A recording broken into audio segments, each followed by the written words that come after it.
देते हैं distributive shock पर, दैट वाज हेमोरेजिक शॉक। अब हम आते हैं distributive shock. Distributive shock is the second most commonest type of shock after hypovolaemia. ठीक है, इसमें क्या होता है, वास्कुलर टोन आपकी, क्योंकि डिस्ट्रीब्यूशन क्या हुई है, हमारी बॉडी में वेसल्स डिस्ट्रीब्यूट है, तो वास्कुलर टोन डिस्टर्ब हो जाती है, जिसकी वजह से पेरिफेरली वेजोडाइलेशन होती है, सारा ब्लड आपके पेरिफेरीज में जमा हो जाता है, लिम्स में, और आपके वाइटल ऑर्गन्स को ब्लड नहीं मिल रहा होता। ठीक है, ये आपकी रीज़न होती है वाइटल ऑर्गन्स को ब्लड ना मिलने की इन डिस्ट्रीब्यूटिव शॉक। अब उसकी क्या क्या रीज़न हो सकती है कि क्यों ब्लड जो है वो पेरिफेरी में जा रहा है, क्यों एक्सट्रीमिटीज़ में जा रहा है instead of going into the central, into the vital organs. तो रीजंस क्या है, सेप्टिक शॉक हो सकता है, टॉक्सिक शॉक सिंड्रोम हो सकता है, एनाफाइलेक्सिस हो सकता है, हाई स्पाइनल कॉर्ड इंजरी, जिसकी वजह से सिंपैथेटिक सिस्टम का होता है ना कि वो वैस्कुलर कंस्ट्रिक्शन कराता है पेरिफेरली ताकि ब्लड वाइटल ऑर्गन्स में चला जाए। अगर वो डैमेज हो गया है तो फिर ये सब कुछ ख़राब हो जाएगा। एंडोक्राइन में adrenal crisis, adrenal gland, adrenal medulla epinephrine, nor epinephrine create करेगा, वो जो है वो वैजो कंस्ट्रक्शन कराते हैं, बट जब अगर वो क्राइसिस में चल रहा है तो वो भी सिस्टम जो है वो ख़राब हो जाएगा, और टॉक्सिन्स के केस में भी ऐसा होता है। ठीक है, तो मैंने रफ आपको बता दिया। सेप्टिक शॉक में basically due to a bacteria, due to sepsis आपका जो है वो शॉक में चला जाता है पेशेंट, वेजोडाइलेशन हो जाती है, बिकॉज सिस्टेमिक इन्फेक्शन इतना ज़्यादा होता है जिसकी वजह से वेजोडाइलेशन होती है और पेशेंट जो है वो शॉक में चला जाता है। ठीक है, ये मैंने आपको ओवरऑल इन सब की जो कॉजेज़ है ना, इनको जनरली वन लाइन में एक्सप्लेन कर दिया, इतना ही काफ़ी है। That was distributive shock. Distributive shock की मैनेजमेंट कैसे होती है, मैनेजमेंट इसकी ऐसी है कि अगर सेप्टिक की वजह से है तो आप उसको एंटीबायोटिक्स दोगे, पेशेंट को ट्रीट करोगे, अगर एड्रीनल क्राइसिस है तो उसको मैनेज करोगे, इसी तरह हर कॉज को बेसिकली मैनेज करना है आपने डिस्ट्रीब्यूटिव शॉक के अंदर। Then we have cardiogenic shock. Cardiogenic shock होता है, अब देखिए हार्ट का काम है ना वाइटल ऑर्गन्स तक ब्लड को पहुंचाना, तो अब अगर हार्ट का फंक्शन ही ख़त्म हो गया है due to MI, due to cardiac failure, due to cardiomyopathies, यानी हार्ट के अंदर मसला है जिसकी वजह से टिश्यूज़ तक ब्लड नहीं पहुंच रहा, तो this kind of shock would be known as cardiogenic shock. ठीक है, मैं आपको इंतहाई सिंपल वर्ड्स के अंदर एक्सप्लेन करके बता रही हूँ, और मैंने सारी आपको इसकी डिजीज़ भी बता दी हैं। तो ट्रीटमेंट इसमें क्या होगी, आपको हार्ट की उस प्राइमरी पैथोलॉजी को ट्रीट करना पड़ेगा। अगर वैल्वुलर डिफेक्ट है तो वैल्वुल रिप्लेसमेंट होगी, एमआई है तो रीपरफ्यूजन सर्जरी होगी जिसमें आपकी एंजियोप्लास्टी होती है वो कराएंगे, यानी कॉज को ट्रीट करना है। उसके बाद है जी ऑब्स्ट्रक्टिव शॉक। ऑब्स्ट्रक्टिव शॉक क्या है, there is a reduction in preload due to mechanical obstruction of cardiac chamber, यानी कि कुछ ऐसा हुआ है जिसकी वजह से हार्ट में ब्लड नहीं आ पा रहा। ठीक है, या कुछ ऐसा हुआ है जिसकी वजह से प्रीलोड कम हो गया, विच इज़ वीनस रिटर्न, और उसमें मसला बेसिकली हार्ट के अंदर ही है इसमें भी, यानी हार्ट कि किसी पैथोलॉजी की वजह से हार्ट के अंदर ब्लड आ नहीं पा रहा। इसमें मसला था कि हार्ट की किसी पैथोलॉजी की वजह से हार्ट ब्लड आगे को भेज नहीं पा रहा। इसमें मसला है कि हार्ट तक ब्लड आ नहीं पा रहा, जब आएगा नहीं तो आगे जाएगा नहीं, तो ये मसला है। उसमें डिजीज़ हैं कार्डिक टेम्पोनार, टेंशन न्यूमोथोरेक्स, यानी हार्ट को ना कंप्रेस हो रहा होता है, वो उसमें जगह नहीं होती कि उसमें ब्लड आ सके, बेसिक पैथोलॉजी, और ये सारी उसकी डिजीज़ लिखी हुई हैं। तो इसमें मैनेजमेंट पॉजिटिव फैक्टर पर ही बेस करती है। उसके बाद है एंडोक्राइन शॉक। एंडोक्राइन शॉक में बता दिया, एड्रीनल इनसफिशिएंसी होती है, या हाइपो या हाइपरथायराइडिज्म होता है। ठीक है, तो ये बेसिकली आपकी शॉक की टाइप्स होती हैं। Monitoring of patient with shock, आपने उसकी मॉनिटरिंग करनी होती है शॉक के पेशेंट की।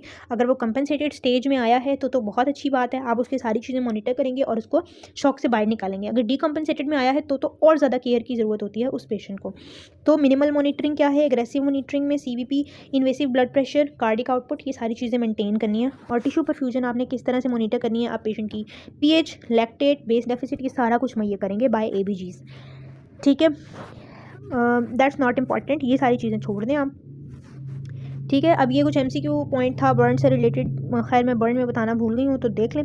MCQ पॉइंट है कि inhaled hot gases can cause supraglottitis airway burn. ठीक है, ये MCQ में आ सकता है कि हॉट गैसेस अगर इनहेल कर ली हैं तो कहाँ बर्न होगा, it cause supraglottitis airway burn and laryngeal oedema. Inhaled steam की वजह से रेस्पिरेटरी एपिथेलियम डैमेज होती है। अगर इनहेल्ड स्मोक है तो फिर रेस्पिरेटरी फेलियर होता है बाय केमिकल एल्वुलाई। और अगर कार्बन मोनोऑक्साइड या कोई पॉइजनस गैस इनहेल की है तो मेटाबॉलिक पॉइजनिंग होती है जिसकी वजह से डेथ होती है। और full thickness burn to chest can cause mechanical blockage to rib movement. ठीक है, सो ये कुछ चीज़ें थी। सर्जरी हमारी कंप्लीट हो गई है। अब मैं आपको थोड़ा सा यहाँ से पास्ट पेपर से शॉक के सिनेरियोज़ बता देती हूँ कि क्या क्या आए हुए हैं और क्या क्या चीज़ें आपने आगे आगे साथ साथ लेकर चलनी है। So this is shock. So shock की यहाँ पर टाइप्स लिखी हुई हैं, वही सारी जो मैंने बता दी। शॉक की सिविरिटी मैंने आपको बताया माइल्ड शॉक, मॉडरेट शॉक और सीवियर शॉक। सीवियर शॉक में बहुत ज़्यादा टेकेकार्डिया और हाइपोटेंशन होती है, urine output is negligible. Mild और मॉडरेट के अंदर कम होती है। ये सारा आगे यहाँ पर इसकी हर एक टाइप की लिखी हुई है डिटेल, तो यहाँ से आपने इसको कर लेना है। उसके बाद अगला है कि जी पेशेंट आया है इमरजेंसी में, 4 घंटे पहले उसको गिरा है कहीं से, एग्जामिनेशन पर वेल ओरिएंटेड है, डिफॉर्मिटी है राइट अपर लिम्ब की, कोल्ड पेरिफ्रीज है, पल्स 100 पर मिनट है, बीपी उसका लो है। इज इट कंपनसेटेड और डीकम्पनसेटेड शॉक?